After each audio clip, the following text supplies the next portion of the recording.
Harper pushed through the clinic doors with Willow balanced on her hip, the little girl's fever burning through her pink dress. 3 other mothers sat in plastic chairs, their children coughing and whimpering. She signed the clipboard and sat down, bouncing Willow gently while humming the lullaby her grandmother taught her. "Next patient, please." She stood and walked toward the examination room, passing a man in the hallway who moved aside for her. Their eyes met for exactly 2 seconds. Her stomach dropped to the floor. Dan Wu. He looked the same but different. Sharper edges, darker shadows under his eyes, an expensive watch that probably cost more than her entire year's salary. His hair was styled back, instead of falling into his eyes like it used to when they'd wake up together in their tiny apartment. "Yeah, Harper." His voice cracked on her name. She didn't stop walking. Couldn't. Her legs carried her forward into the examination room, where the doctor waited with the thermometer and stethoscope. The door closed behind her, but she could feel him standing there on the other side, probably frozen in shock, just like she was melting into panic. The doctor examined Willow, while Harper's mind raced through calculations. She'd moved to Abuja specifically because it was far enough from where they used to live. She'd changed her phone number twice. She'd made herself invisible. "Just a throat infection," the doctor said, writing a prescription. "Antibiotics should clear it up in 5 days." Harper nodded and took the paper with shaking hands. Maybe he'd be gone when she opened the door. Maybe he'd think he imagined her. Maybe. She stepped into the hallway, and he was right there, leaning against the wall like he'd been waiting his whole life for this exact moment. "I need to talk to you," he said quietly. "I have nothing to say to you." She adjusted Willow on her hip and moved toward the exit. He followed. Of course he followed. "Please, just 5 minutes. You signed the papers. We're done." She pushed through the main doors into the parking lot, where her old car sat baking in the afternoon sun. "I didn't know about her." His words stopped her cold. She turned slowly, searching his face for any sign of deception. "What are you talking about?" "The child. She looks like... How old is she?" "Don't." Harper's voice came out sharp as broken glass. "Don't you dare." "Is she mine?" The question hung in the air between them, like a live wire. Harper wanted to lie, but her face had never been good at hiding the truth. His eyes widened as he read her silence like a book. "You kept this from me for 3 years?" His voice rose, and several people in the parking lot turned to stare. "You were already gone," she hissed. "You chose that life over us. You think I wanted to raise a baby while wondering if you'd come home in a body bag?" His jaw tightened. "That's not fair." "Fair? You want to talk about fair?" She laughed, but it sounded like crying. "You disappeared for weeks at a time. You came home with blood on your shirts. You had men calling at midnight speaking in code. What was I supposed to do? Wait around while you played gangster? I was trying to protect you. By lying, by keeping secrets, by making me fall asleep every night, wondering if you were alive or dead." Her eyes burned with tears she refused to let fall. "I filed for divorce because I couldn't live like that anymore. I couldn't bring a child into that world. If you're already this invested, you're my kind of person. Drop a comment, like, and subscribe. I drop stories like this regularly, and you don't want to miss them. Comment whether you think this ends in tragedy or triumph. Then keep reading to find out if you're right. Share this with someone who loves a story that grabs them from the first sentence. Now keep going. It only gets more intense from here." Dan Wu ran his hand through his hair, a gesture so familiar it made her chest ache. "If I had known, nothing would have changed. You'd still be doing whatever it is you do. You'd still be putting yourself in danger. And now you'd be putting her in danger too." Willow whimpered against her shoulder, and Harper realized she'd been holding the little girl too tightly. She forced herself to relax, to breathe, to remember why she'd left in the first place. "I'm out," Danwoo said suddenly. "I left that life 6 months ago." She stared at him. "You're lying." "I'm not. Something happened that made me realize I couldn't keep going. So I got out." He took a step closer, his eyes pleading. "I've been looking for you ever since. I wanted to apologize, to explain everything, to what? Win me back? Make everything okay?" She shook her head. "You can't just erase 3 years of pain because you suddenly decided to grow a conscience." "I know that. I'm not asking you to forgive me right now. And I'm just asking you to let me explain." "No." "Harper." "No." She fumbled with her car keys, nearly dropping them. "Stay away from us. I mean it." She buckled Willow into the car seat and drove away without looking back. But she could see him in the rearview mirror, standing in the parking lot watching her leave, just like she'd watched him leave 100 times before. Her apartment felt too small when she finally got home. She gave Willow the medicine and put her down for a nap, then sat on the couch, staring at the wall. Her phone rang. Unknown number. She let it go to voicemail. It rang again and again. On the 4th call, she answered. "Stop calling me. I found you once." Danwoo's voice came through the speaker. "I can find you again, but I'd rather you just meet me tomorrow. One conversation. That's all I'm asking." "How did you get this number? Does it matter?" "Yes. Because if you're still connected to those people, then everything you said was a lie." He was quiet for a moment. "I have resources. That doesn't mean I'm still involved in the business." "Same thing." "It's not. Harper, please. Tomorrow at the park near the clinic. 2 o'clock. If you don't show up, I'll respect your decision and you'll never hear from me again." She wanted to say no. She should have said no, but instead she heard herself whisper, "Fine, 2 o'clock, but I'm not bringing Willow."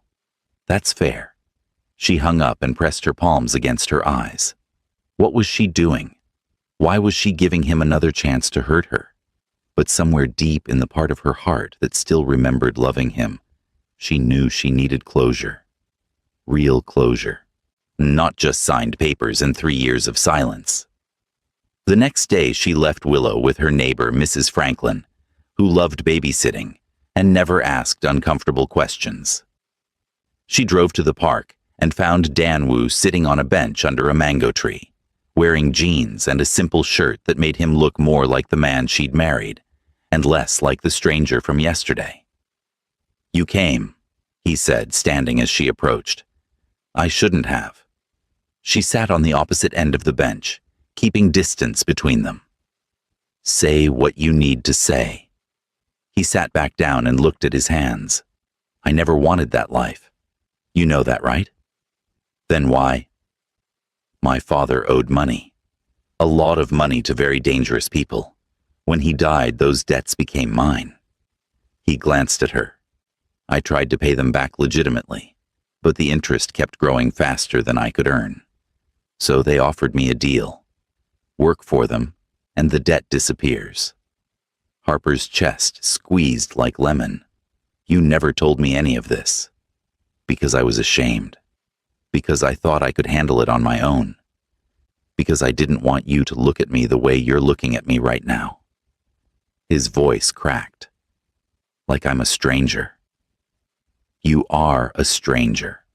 The man I married wouldn't have kept secrets, wouldn't have lied about where he was going or what he was doing. The man you married was naive enough to think he could have both, you and survival. I learned pretty quickly that wasn't possible."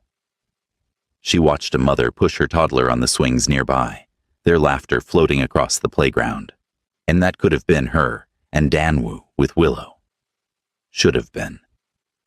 "So what changed? Why did you get out?" Danwoo was quiet for so long she thought maybe he wouldn't answer. Then he said, I watched someone die. Someone who was just in the wrong place at the wrong time. And I realized that could be you someday. Could be anyone I cared about. The money wasn't worth it. The power wasn't worth it. Nothing was worth living with that kind of blood on my hands. Did you? She couldn't finish the question. No, I never hurt anyone directly. But I helped move things, hide things, arrange meetings. I was part of the machine even if I wasn't pulling triggers. He turned to face her fully. I'm not asking you to absolve me. I know what I did was wrong. I'm just trying to explain why I did it and why I stopped. 6 months, she said softly. You've been out for 6 months and you're still alive. They really let you go? I paid my way out, took every bit of money I'd saved, and then some. But yes, I'm free, completely. She wanted to believe him. Every cell in her body wanted to believe him. But trust wasn't something you could just turn back on like a light switch. What do you want from me, Danwoo? I want to know my daughter. I want a chance to be her father, even if I can't be your husband anymore. His eyes were red-rimmed, but no tears fell. I want to prove to you that I'm different now. Better. The man you deserved all along. She doesn't know you. She's never asked about her father, because I told her he had to go away for work and might not come back. He flinched like she'd slapped him. That's probably for the best. Oh, at least you didn't make me into a villain. I didn't have to. You did that yourself. The words came out harsher than she meant, but she didn't take them back. He needed to hear the truth, needed to understand the weight of what he'd thrown away. So what now? He asked. Do I just walk away? Pretend I never saw you? Harper closed her eyes and thought about Willow, about how the little girl sometimes watched other children with their fathers at the playground and got quiet, about how she deserved to know where she came from, even if the story wasn't perfect. I need time to think. This is all happening too fast. Okay, I can give you time. He pulled out a business card and held it toward her. This is my number, my only number. I don't work for anyone anymore. I run a legitimate security consultation business now. Background checks. In safety systems for offices. Boring stuff. Clean stuff. She took the card and studied it. Lee Danwoo, founder and CEO, Safeguard Solutions. The address listed was in a business district on the other side of the city. This is real? Started it 4 months ago. It's small but growing. Turns out people value security expertise when it comes from someone who knows how the other side operates. A ghost of a smile crossed his face. Redemption through capitalism. Who knew? Despite everything, she almost smiled back. Almost. I'll call you. Maybe. I don't know. That's more than I deserve. He stood and she did too, both of them awkward and uncertain like teenagers after a first date instead of divorced partners, with a child together. Take care of yourself, Harper. And thank you for raising her alone. I know that couldn't have been easy. It wasn't.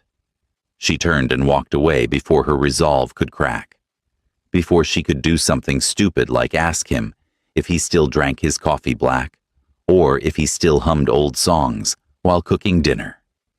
Those details didn't matter anymore. Couldn't matter.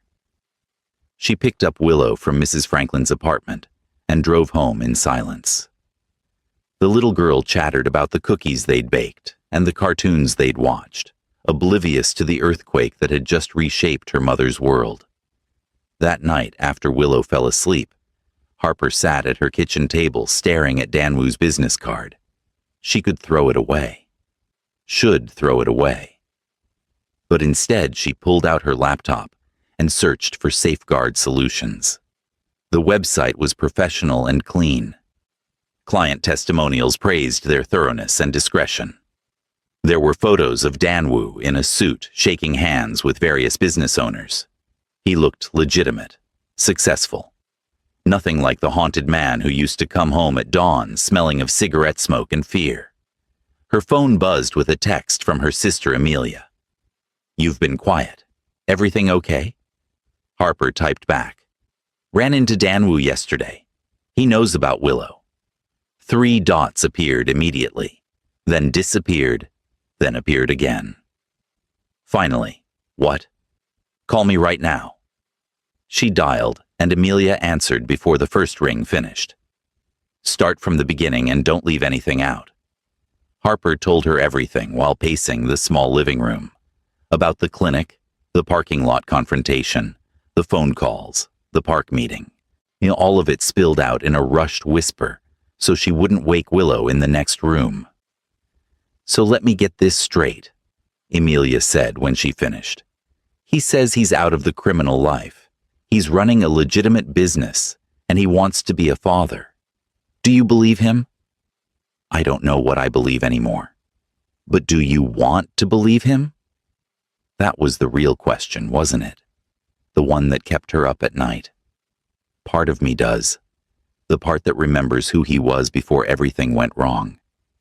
But the other part, the part that survived the divorce and the single motherhood and the endless fear, that part says, "I'm being an idiot, even considering this."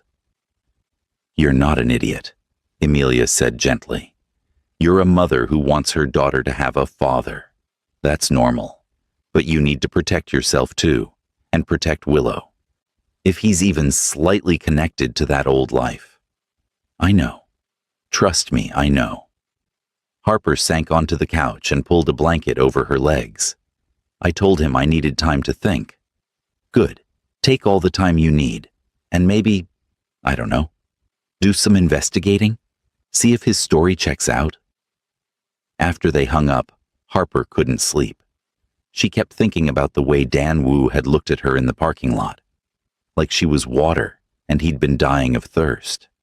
Like seeing her had rearranged something fundamental inside him. She'd seen that look before, on their wedding day, when she'd walked down the makeshift aisle in her mother's garden, wearing a simple white dress and carrying wildflowers. "Stop it," she told herself. "Stop romanticizing the past. He destroyed your trust. He chose crime over family. He doesn't get to just waltz back in because he suddenly grew a conscience." But then she thought about Willow, about how the little girl deserved a chance to know her father if he was genuinely trying to change, about how complicated and messy love could be, even when you desperately wanted it to be simple. The next morning, she called her friend Ariana, who worked as a private investigator for a law firm. "I need you to look into someone for me, quietly." "Who?" "My ex-husband." Ariana whistled low. "This should be interesting. Send me his details." Harper forwarded Danwoo's business information and waited. 3 days passed, with no word. She went to work at the hospital where she worked as a nurse, took care of Willow, did laundry, made dinner, all the ordinary things that felt impossible to focus on. Her mind kept drifting to questions she couldn't answer. On the 4th day, Ariana called. "You sitting down?" "Should I be?" "Maybe." So I dug into Lee Danwoo, and honestly, his story checks out. He was involved with some seriously bad people about 2 years ago. Then 6 months ago, he liquidated everything, paid off what appears to be a massive settlement, and walked away clean. No arrests, no outstanding warrants, no current connections to criminal organizations that I can find. Harper's hand tightened around her phone. "You're sure?" "As sure as I can be, without having access to classified intelligence files. His business is registered properly, pays taxes, has legitimate clients. He's either completely clean or the best criminal I've ever investigated." Ariana paused. "But here's the interesting part. Someone tried to kill him 3 months ago." "What?" "Yeah. Shooting outside his office building. 2 men with guns. Security footage shows Danwoo fought them off and they ran. Police investigated but never made any arrests. My guess is whoever he paid off to leave wasn't the only person unhappy about his departure. Harper's stomach twisted. Is he still in danger? Hard to say. There hasn't been another incident since. Could have been a warning that he heeded. Could have been a one-time thing. Or could be that they're waiting for the right moment to try again. Ariana's voice softened. Look, I know you have history with this guy, but if you're thinking about letting him back into your life, you need to know that danger might come with him, even if he's not actively seeking it out anymore.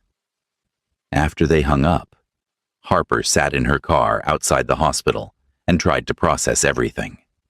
Dan Wu had been telling the truth. He was out, but he'd also almost died for it. Did she really want to bring that kind of potential violence near her daughter? Her phone rang. Dan Wu's name flashed on the screen. She'd saved his number without really meaning to. Hello? I know you said you needed time, he started, but I was wondering if maybe I could see her, just from a distance. I wouldn't approach or anything. I want to see what she looks like when she's not sick. Everything in Harper screamed that this was a bad idea, but she heard herself saying, Saturday, the playground at Victory Park. We'll be there at 10 in the morning. You can watch from wherever, but don't come near us. I need to figure out how to explain this to her first. Thank you. His voice broke on the words. You don't know what this means to me. Don't make me regret it. Saturday morning, she dressed Willow in purple overalls and braided her hair into 2 puffs. The little girl bounced with excitement about going to the big park with the tall slides. Harper's hands shook as she tied her shoes. They arrived at the playground and Willow ran immediately toward the swings. Harper pushed her gently while scanning the area. She spotted Dan Wu sitting on a bench near the fountain, far enough away to be unobtrusive, but close enough to see clearly. He wore sunglasses and a baseball cap like he was trying to be invisible.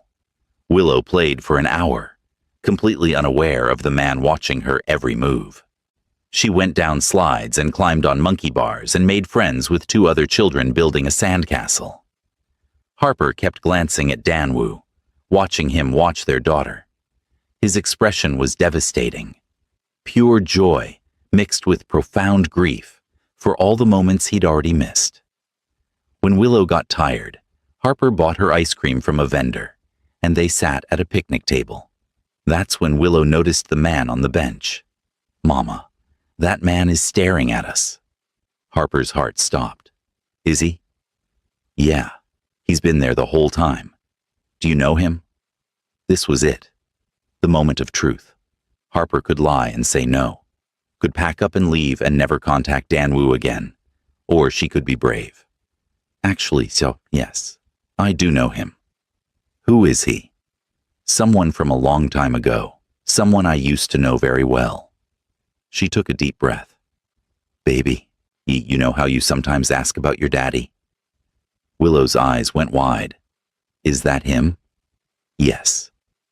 The little girl turned to stare at Dan Wu with new intensity. He'd gone completely still, probably realizing they were talking about him. Why doesn't he come say hello? Because it's complicated.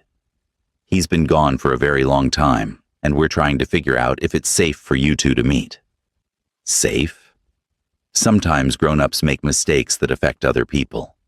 Your daddy made some mistakes and he's been working very hard to fix them. But I need to make sure everything is really okay before I introduce you properly. Willow thought about this while licking her ice cream.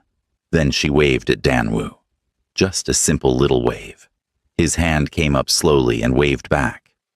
He looks sad, Willow said quietly. He is sad. He missed a lot of time with you. Is that why you're sad sometimes too? Harper's eyes burned. Yeah, baby. That's exactly why. They finished their ice cream and left the park. As they walked to the car, Harper glanced back and saw Dan Wu still sitting there, head in his hands. She almost turned around, almost went to comfort him. But she kept walking because she wasn't ready yet. Wasn't sure if she'd ever be ready. That night, Willow asked 100 questions about her father. What was his favorite color? Did he like animals? Was he funny? Could she meet him soon?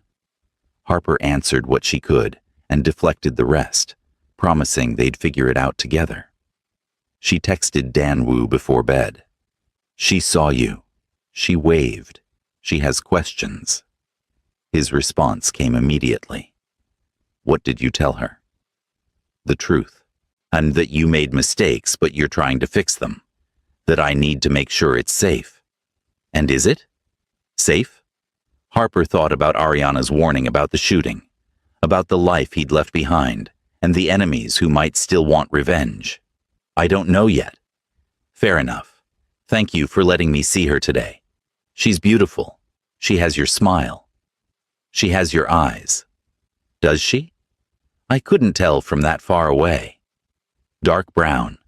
Serious when she's thinking. They crinkle at the corners when she laughs.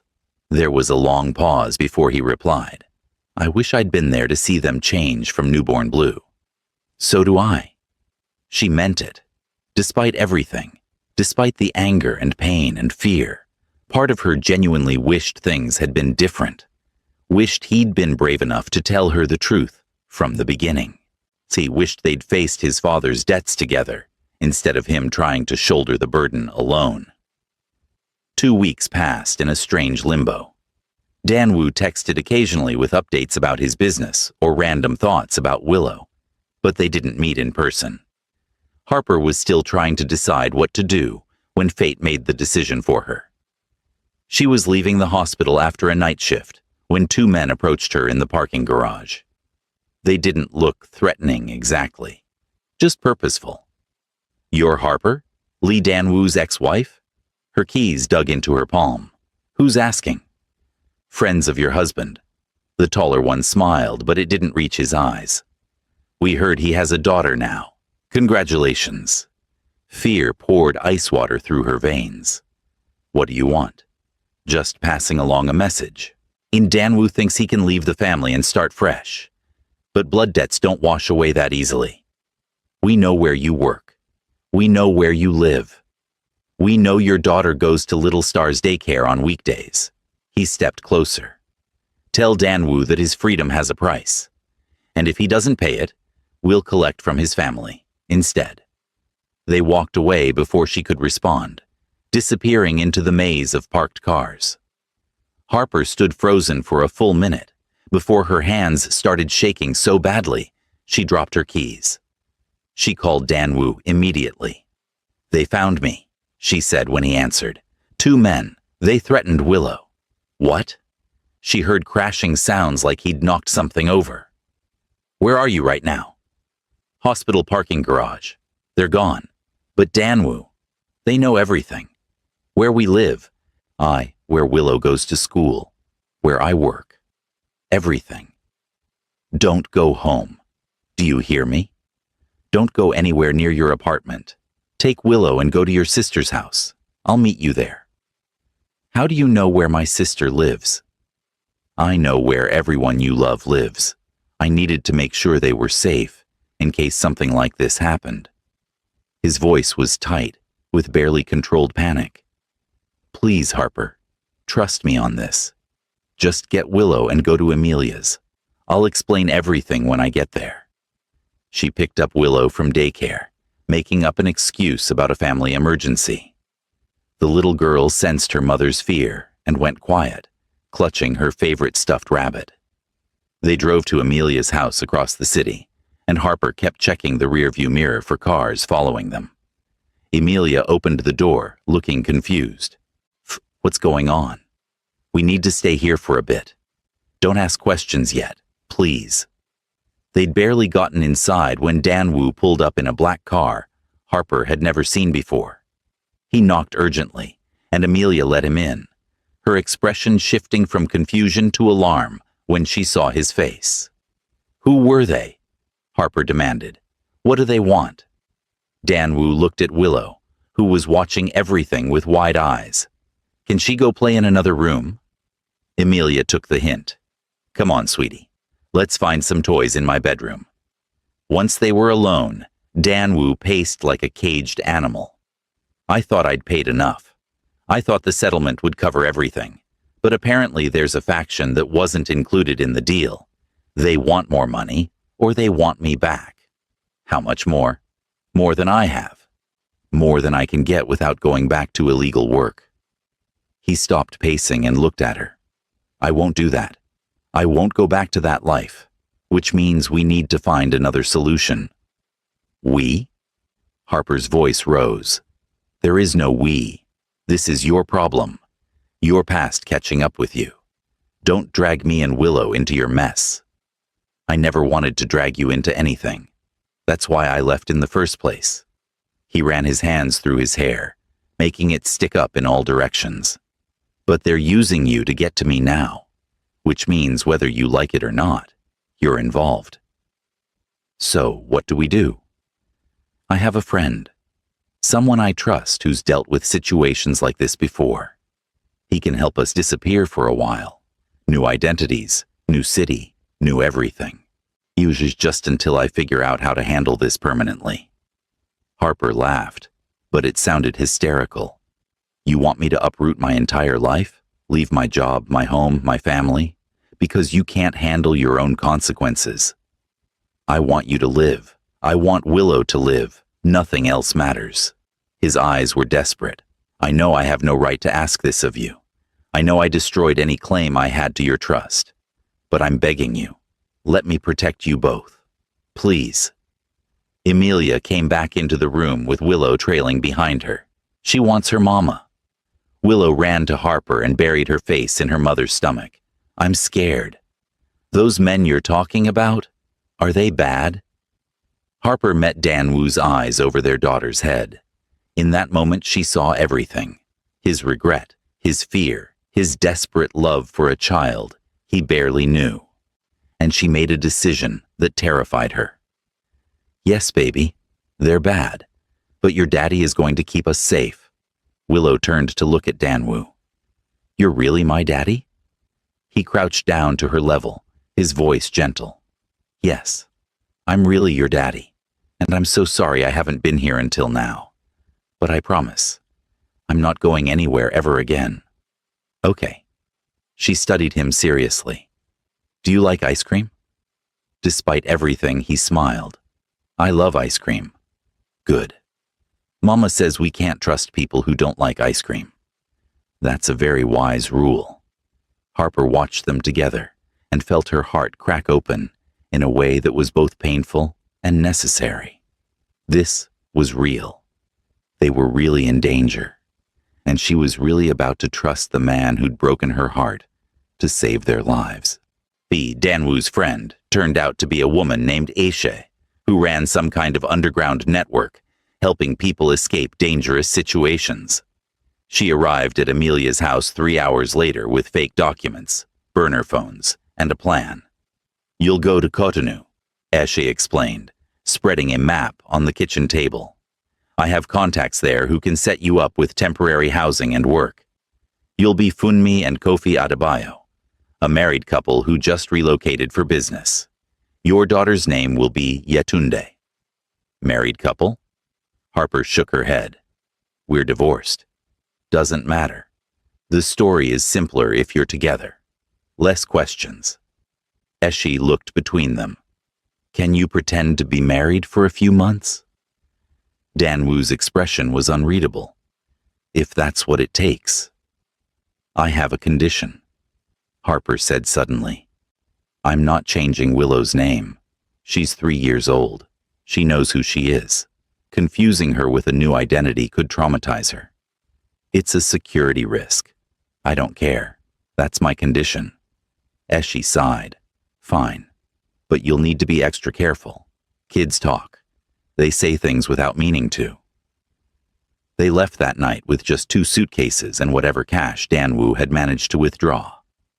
Emilia cried as they hugged goodbye. Call me when you can, even if it's just to let me know you're alive. The apartment in Cotonou was small but clean, tucked above a fabric shop in a busy market district. 2 bedrooms, one bathroom, a kitchen the size of a closet. Harper put Willow to bed in the smaller bedroom, while Dan Wu stood awkwardly in the living room, like he wasn't sure he was allowed to stay. "You can take the couch," she said when she came back out. "I can get a hotel." "With what money?" "We need to conserve what we have until you figure out the job Eshe mentioned." She pulled sheets and a blanket from the tiny linen closet. "Besides, if we're supposed to be married, then you living somewhere else defeats the whole purpose." They worked in tense silence to make up the couch. Their hands brushed accidentally, and both of them jerked away like they'd been burned. This was going to be harder than Harper had anticipated. Living in close quarters with someone who used to know every inch of her body, and now felt like a stranger. That first week was brutal. Willow kept asking questions about why they'd moved, when they could go home, where Aunt Amelia was. Dan Wu started his new job as a security consultant for a shipping company, while Harper looked for nursing work that wouldn't require extensive credential verification. They learned to navigate around each other in the small space, developed routines, pretended everything was normal, but nothing was normal. One night Harper woke to find Dan Wu standing at the window, staring out at the street below. "Can't sleep?" she asked softly. He turned, startled. "Sorry, did I wake you?" "No, the heat did." She joined him at the window. "What are you looking for?" "Cars that stay too long, people who appear multiple times, patterns that don't belong." He rubbed his eyes. "I keep thinking they'll find us, that I didn't cover our tracks well enough. Eshe is good at what she does. We're safe here." "You don't know that. You can't know that." His voice was rough with exhaustion. "Every time I close my eyes, I see those men approaching you in the parking garage. I see them hurting you or Willow, and I can't breathe." Without thinking, Harper reached out and touched his arm. "We're okay. We're all okay." He looked down at her hand on his arm, like it was a miracle. "I don't deserve your kindness." "Probably not. But you're getting it anyway, because that's what people do when they're in impossible situations together." She pulled her hand back. "Get some sleep. You have work in the morning." But he caught her wrist gently before she could walk away. "Harper, I need you to know something. Everything I did, every stupid, selfish choice I made, I'd take it all back if I could. I'd choose differently. I'd choose you." Her eyes stung. "But you didn't. You chose wrong, and now we're here." "I know. And I'll spend the rest of my life trying to make up for it, if you'll let me. I don't want your guilt. I don't want your regrets. I just want to get through this and get back to some version of normal." She pulled away from his grip. "Good night, Danwu." She lay awake in her bed for hours after that, staring at the ceiling and listening to him toss and turn on the couch. Everything was tangled and complicated, and she didn't know how to feel anymore. Angry, sad, scared, hopeful, all of it at once probably. A month passed, then two. Dan Wu's job was going well, and he started bringing home a steady paycheck. Harper found part-time work at a local clinic. Willow adjusted to her new surroundings with the resilience of childhood. They fell into a rhythm that almost felt like family. Dan Wu taught Willow how to ride the second-hand bicycle he'd bought from a neighbor. Harper cooked dinners that they ate together at the small table. They played board games in the evenings and read bedtime stories and did all the ordinary things that married people with children did. Except they weren't married anymore, and the whole situation was held together by fear and necessity rather than love. Or was it? Harper caught herself watching Dan Wu more and more. The way he was gentle with Willow, never pushing too hard, but always present. The way he'd leave little notes around the apartment, thanking her for things, for making coffee, for folding his laundry, for giving him a second chance at fatherhood. The way he never presumed anything, never tried to touch her or cross the invisible boundaries she'd established. "You're staring again." Emilia said during one of their weekly phone calls from a secure line Ishi had set up. I am not. Yes, you are. I can hear it in your voice. You're falling for him again. That's ridiculous. We're just coexisting. That's all. Harper, I've known you my whole life. You can lie to yourself, but you can't lie to me. Emilia's voice softened. It's okay to have feelings. It's okay to want to forgive him. But what if I forgive him and then something else happens? What if this is all temporary and he goes back to being the person who hurt me? Then you deal with it. But you can't live your whole life waiting for the other shoe to drop. At some point you have to decide if you believe people can change or if you're going to let the past poison your future. The turning point came 3 months into their new life when Willow got sick again. Nothing serious, just a stomach bug. But she was miserable and clingy. Harper stayed home from work to take care of her while Danwoo insisted on leaving his job early to help. They took turns sitting with her, bringing water and crackers, reading stories, until she fell asleep. Late that night, they ended up on the couch together, both exhausted. Willow was finally sleeping peacefully in her room. The apartment was quiet, except for the sounds of the city filtering through the windows. Thank you, Danwoo said quietly, for letting me be here for this, for letting me be her father. You are her father. Biology doesn't change just because you weren't there before. I know, but you could have kept her from me. After everything I did, you would have been justified. He turned to look at her in the dim light. Why didn't you? Harper thought about this carefully. Because I remember who you were before. The man who stayed up all night helping me study for nursing exams. The man who made me breakfast every Sunday and always burned the toast, but I ate it anyway, because he tried so hard. The man who cried when I told him I was pregnant, because he was so happy and so scared at the same time. She met his eyes. That man deserved a chance to know his daughter, even if the other version, the criminal version, didn't. What if they're the same person? What if I can't separate the good from the bad? Then you work on it every day. You choose to be better every day. That's all any of us can do. He was quiet for a long moment. Then he said, I'm still in love with you. I know I have no right to say that. I know it's not what you want to hear. But it's the truth, and I'm tired of hiding it. Harper's heart hammered against her ribs. Danwoo! You don't have to say anything back. I'm not expecting reciprocation. I just needed you to know. He started to stand, but she grabbed his hand. Wait, I don't know what I feel yet. Part of me is still so angry at you for everything. For the lies and the danger and the wasted years. But another part, she swallowed hard. Another part remembers what it was like to love you and wonders if maybe we could find our way back to that. We can take it slow as you need. Glacially slow. It's like continental drift slow. He smiled for the first time in weeks. I can do continental drift. They sat there holding hands in the dark, and it felt like a beginning. Not a grand romantic gesture or a dramatic reunion. Just two people who'd been broken by life deciding to maybe try gluing some pieces back together. The next morning, Danwoo got a call that changed everything. Eshi had news. The men who'd threatened them had been arrested in an unrelated operation. A massive police sweep had taken down several criminal organizations at once, and the specific faction targeting Danwoo was gone. They were safe. They could go home. When? Harper asked. Whenever you want.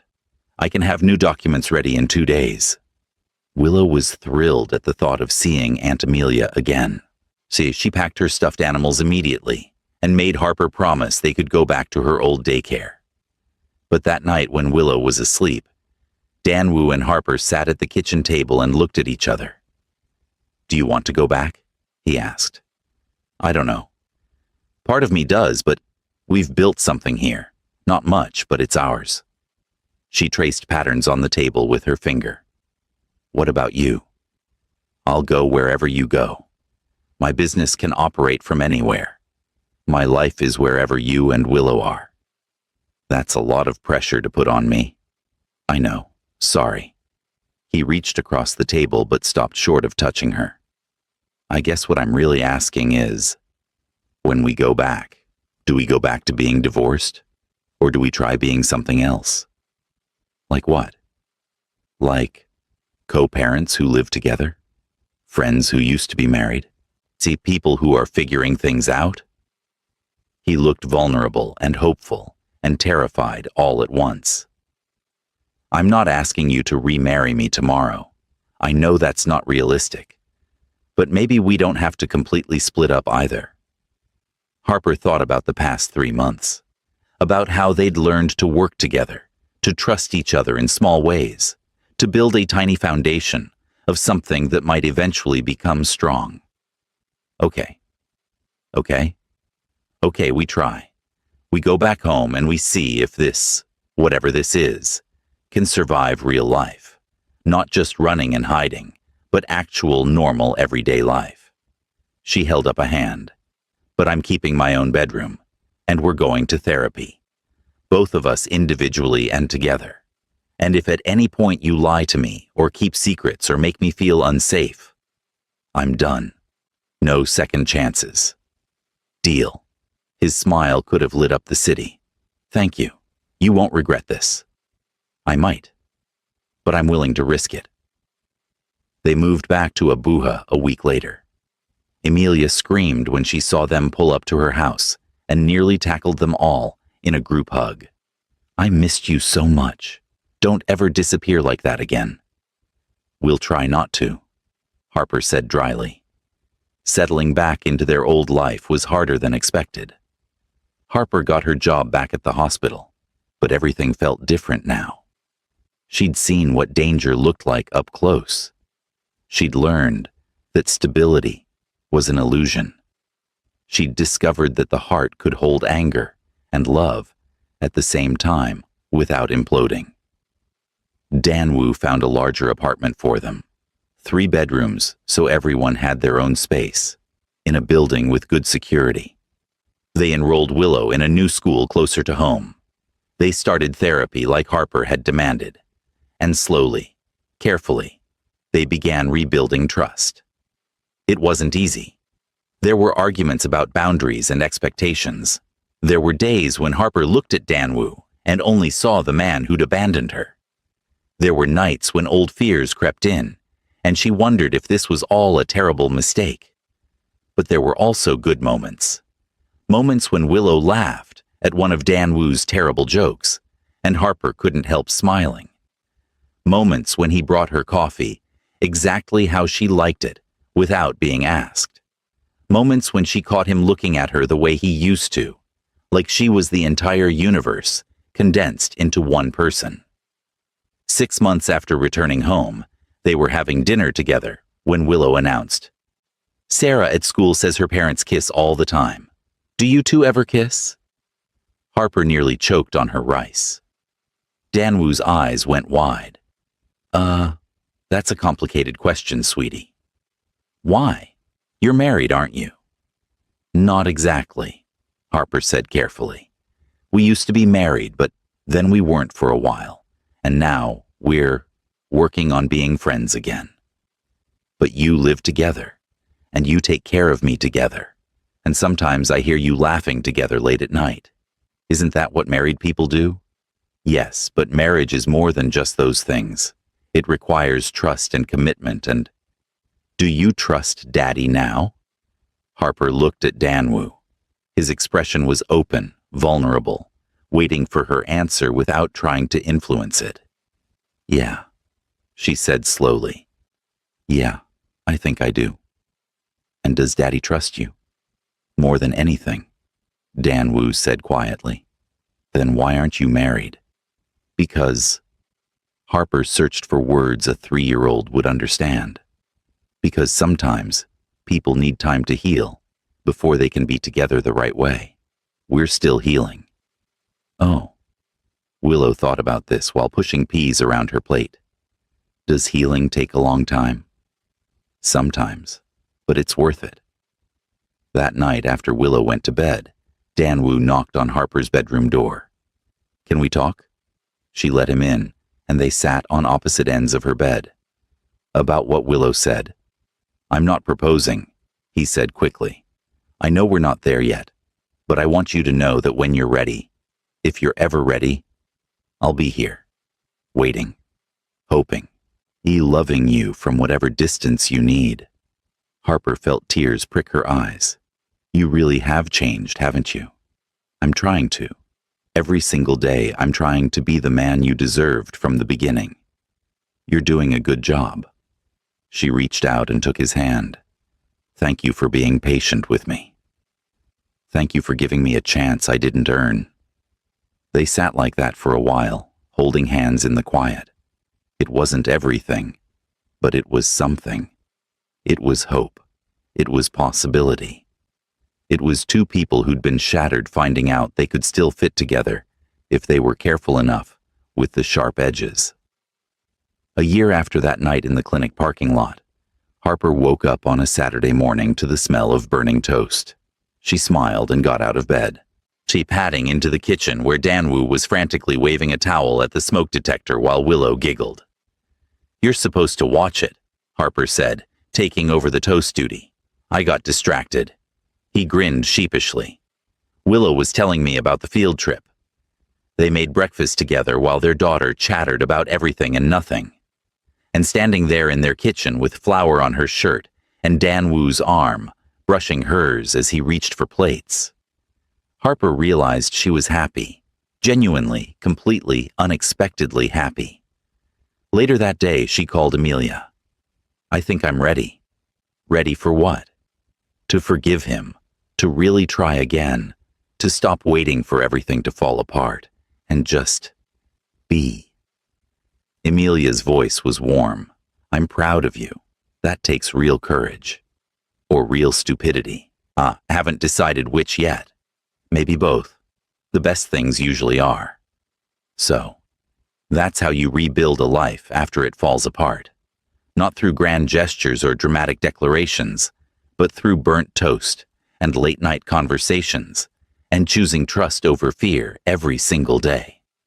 Harper and Danwoo never officially remarried, but they built something stronger than paperwork anyway. They built a family from broken pieces and made it beautiful. 3 years had passed since that morning with the burnt toast, and Harper thought they'd finally found their rhythm. Willow was 6 now, losing teeth and asking impossible questions about everything. Danwoo's security business had expanded to 3 other cities. Harper had been promoted to head nurse in the pediatric ward. Life was good, stable, normal. And then Danwoo's phone rang at 2 in the morning. Harper heard him stumble out of bed in the next room, heard his voice low and urgent. She got up and found him in the living room, face pale in the glow of his laptop screen. What's wrong? He looked up and she saw genuine fear in his eyes. My brother is here, in Abuja. He wants to meet. I didn't know you had a brother. I don't talk about him because he's complicated.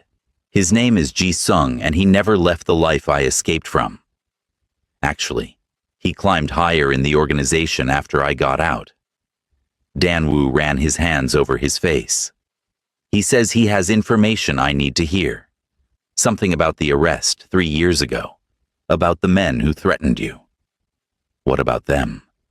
He wouldn't say over the phone. He wants to meet tomorrow at noon. Public place. Just the 2 of us.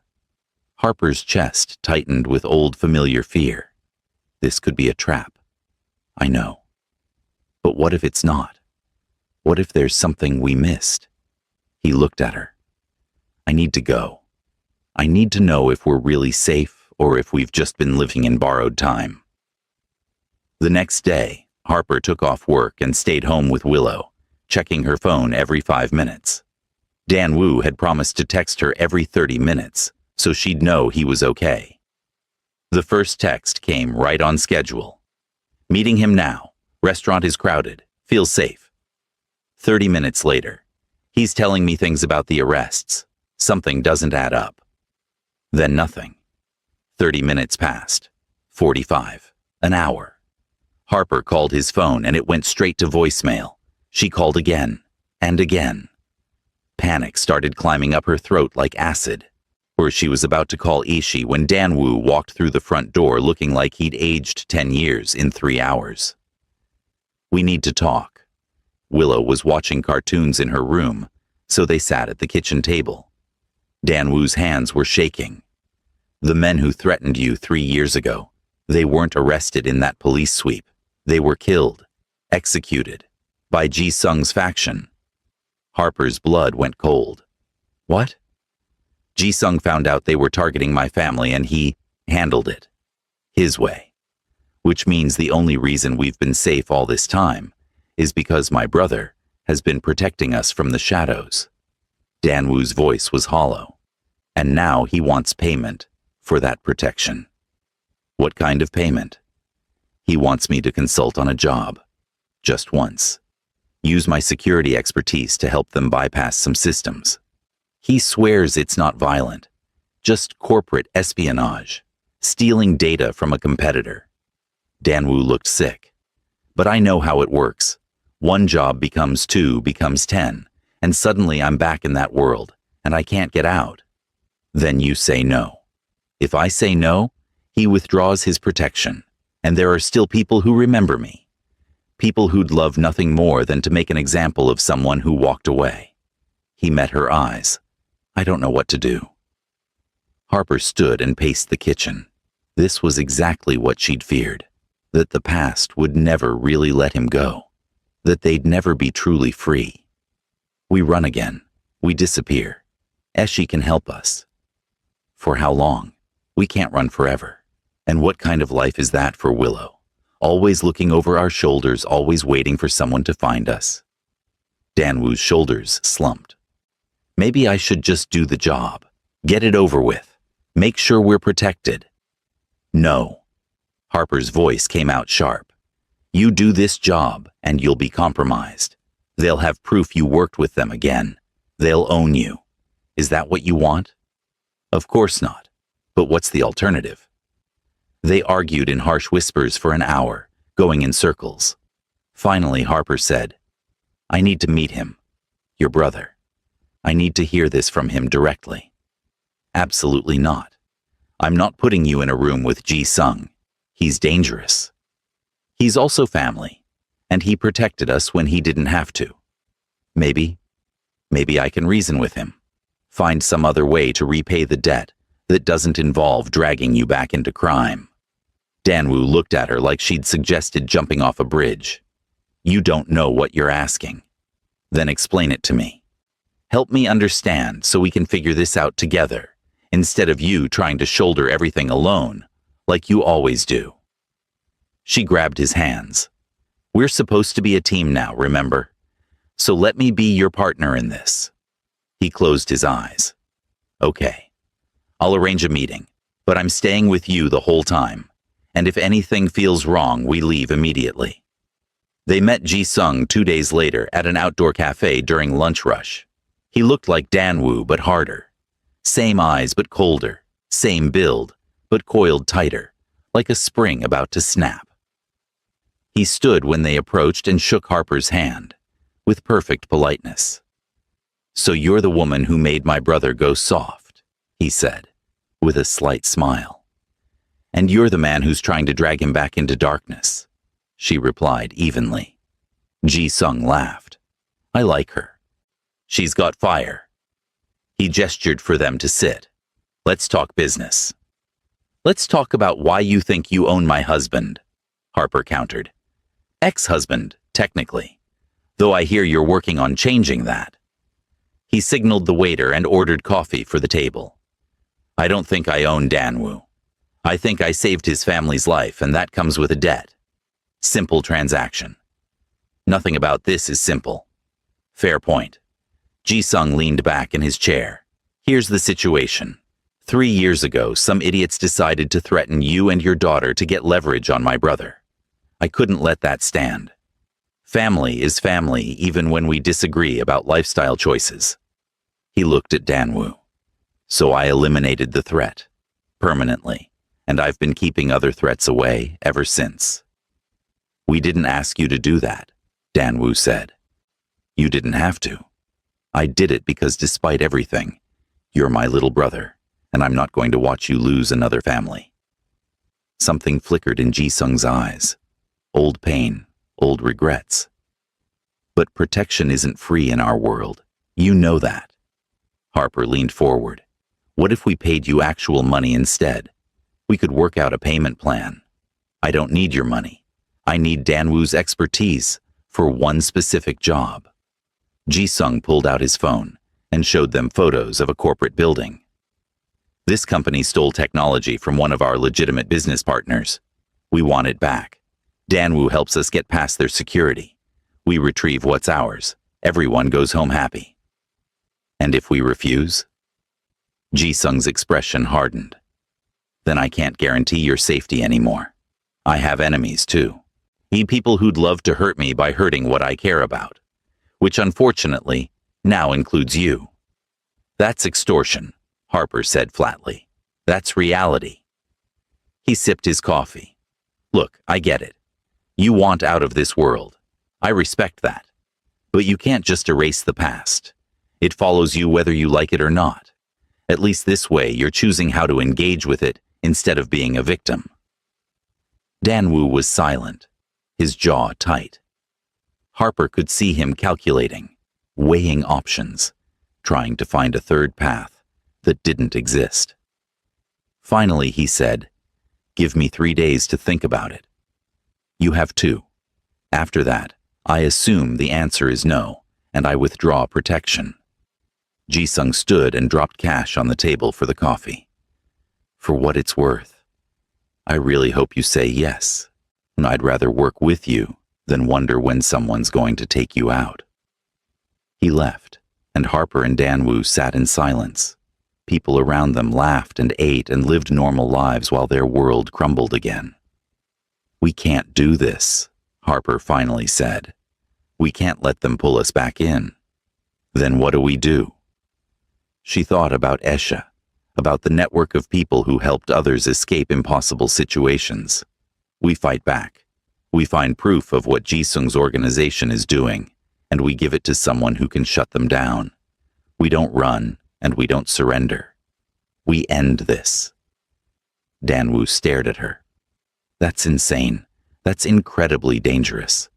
These people kill for less than betrayal. So we're careful. We're smart. We use your knowledge of how they operate and we take them apart from the inside. She grabbed his hand. You said you wanted to be better, wanted to make up for your past. This is how. We protect other families by stopping the organization that's threatening ours. Harper, if we do this and fail, we don't get another chance. They won't just kill us. They'll make it slow. They'll make it public. I know. But I'm tired of being afraid. Tired of waiting for the next threat. I want Willow to grow up in a world where we're actually free. Her eyes burned with determination. Help me do this, please. He looked at her for a long moment, then nodded slowly. Okay, we do it together, but we do it smart and we have an exit plan if things go wrong. They called Esha that night and explained the situation. She was quiet for a long time. What you're proposing is basically suicide. Or justice, Harper said. These people have been terrorizing families for decades. Someone needs to stop them. And you think that someone is a nurse and a reformed security consultant? No offense, but you're not exactly trained operatives. No, but I know their systems, Danwoo said. I know how they communicate, where they keep records, who their weak links are.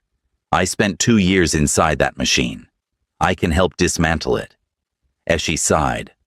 I know someone, a detective who's been trying to build a case against Ji-sung's organization for 5 years. If you can get him solid evidence, financial records, communication logs, proof of illegal activities, He might be able to move forward with arrests. Can you connect us? I can. But understand, once you start down this path, there's no turning back. Yeah, you'll be painting targets on your backs. We already have targets, Harper said quietly. At least this way we're shooting back. They met Detective Franklin in a parking garage at midnight like characters in a movie. He was older, gray at the temples, with eyes that had seen too much. Eshi says you have inside knowledge of the Ji-Sung Lee operation. Danwoo nodded. I used to work for them. I know their structure, their methods, their weaknesses. And you want to help take them down? I want to protect my family. If that means bringing down the organization. Yes. Franklin studied them both. This won't be quick. Building a case takes time, months maybe. Can you maintain cover that long? Danwoo can tell Ji-Sung he'll do the job, Harper said. He can use that as an excuse to get close, to access their files and systems. Meanwhile, we feed you everything we find. That makes him an informant. If they discover what he's doing, they won't, Danwoo said with more confidence than he felt.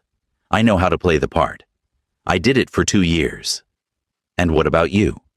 Franklin turned to Harper. What's your role in this? Backup, support, making sure he doesn't lose himself in the role.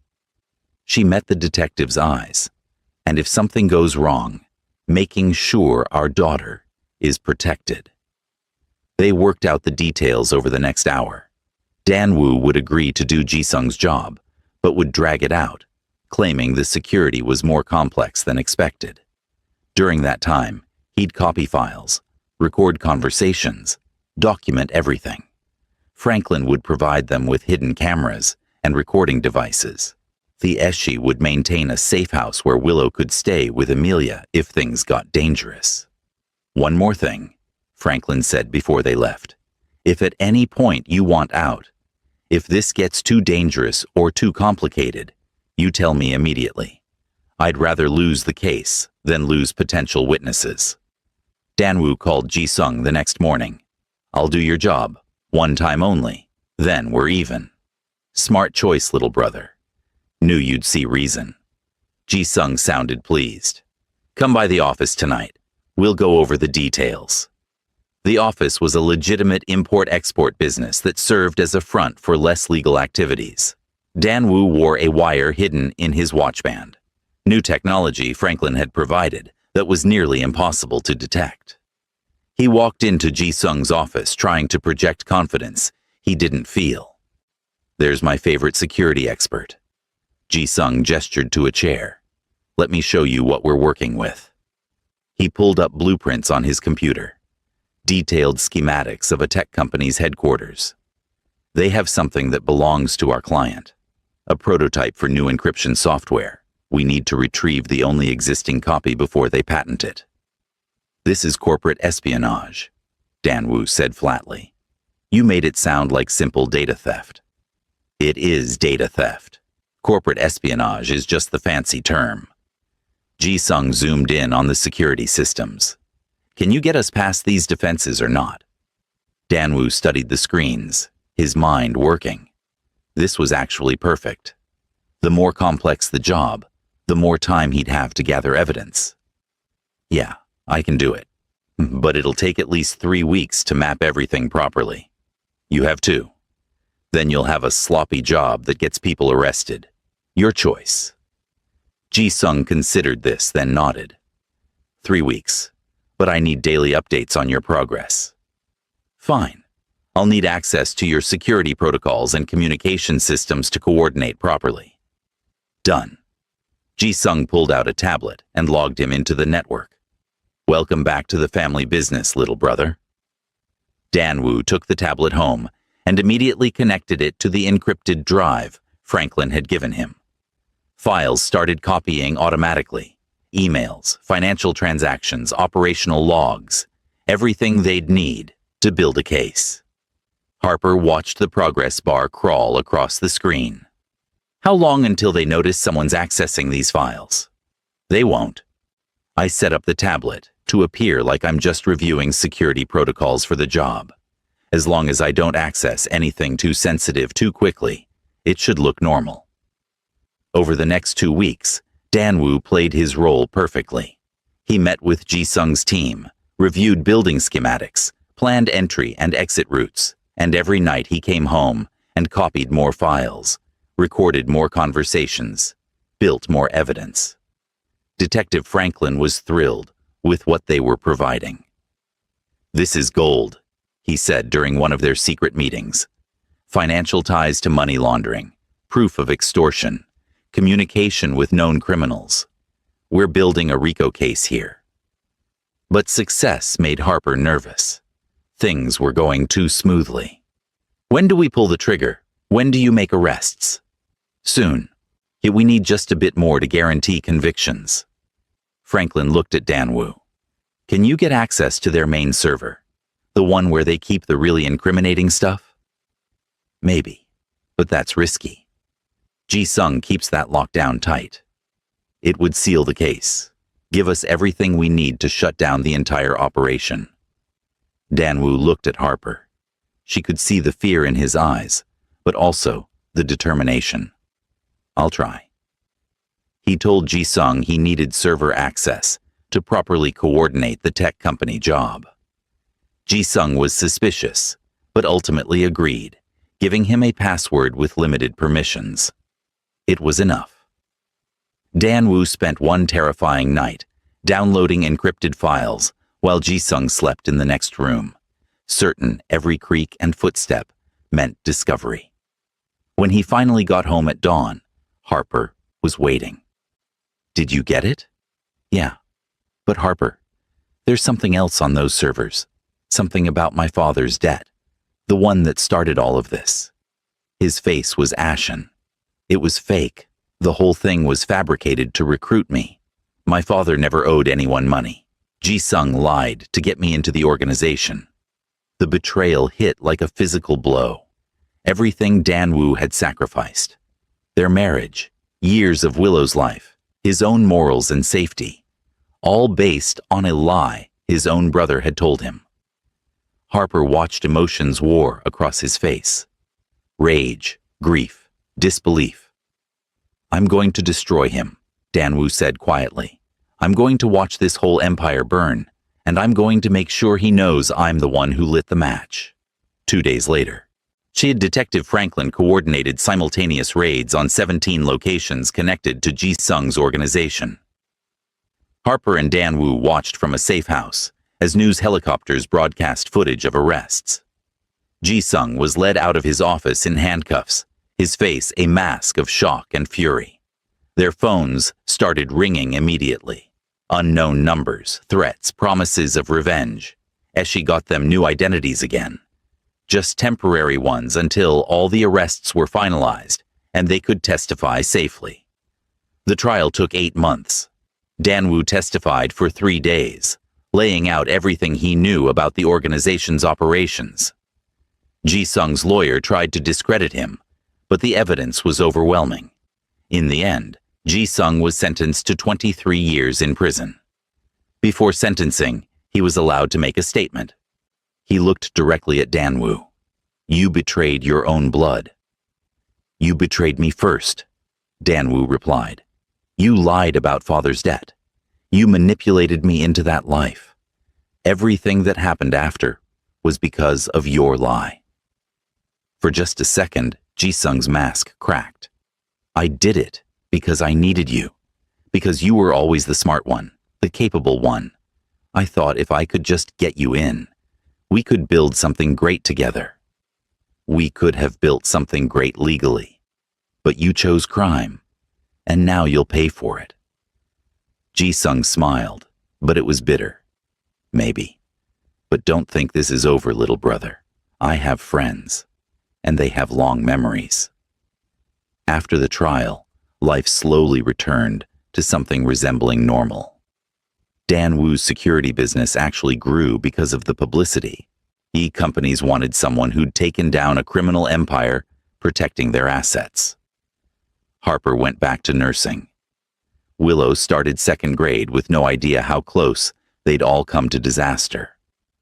One night, 6 months after Ji-sung's conviction, Dan Woo knocked on Harper's bedroom door. She'd moved into the master bedroom when they'd gotten the larger apartment, and he still slept in the second bedroom. An arrangement that had become increasingly awkward as they'd grown closer through the investigation. "Can I ask you something?" he said. "Always." "Will you marry me? Again?" He pulled out a simple ring, not expensive or flashy, just a thin gold band. "I know we're technically still figuring things out, but I love you. I've always loved you, and I don't want to waste any more time pretending we're not building toward this." Harper looked at the ring, at his hopeful, nervous face, at the life they'd fought so hard to protect. "Yes, but on one condition. Anything. No more secrets. Ever. Even if you think you're protecting me, even if it's hard. We tell each other everything. Deal." He slipped the ring on her finger, and she pulled him into a real kiss for the first time in 4 years. It felt like coming home, like finding something precious you thought was lost forever. They got married 3 months later in Amelia's garden, with only family present. Willow was the flower girl, and took her job very seriously, making sure every petal was distributed perfectly. It was small and simple, and absolutely perfect.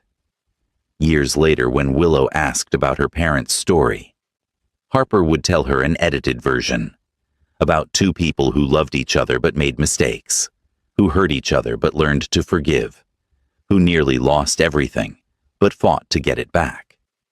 She left out the parts about criminal organizations and danger and fear. Those were scars they carried privately. But the core truth remained. Love isn't about never falling apart. It's about choosing to rebuild together when everything crumbles. And sometimes the strongest foundations are the ones you construct on top of the rubble of what came before. Thank you for riding on this journey of love with me. I can't appreciate you enough, and as you leave, ensure you like and subscribe so you can come to the next one.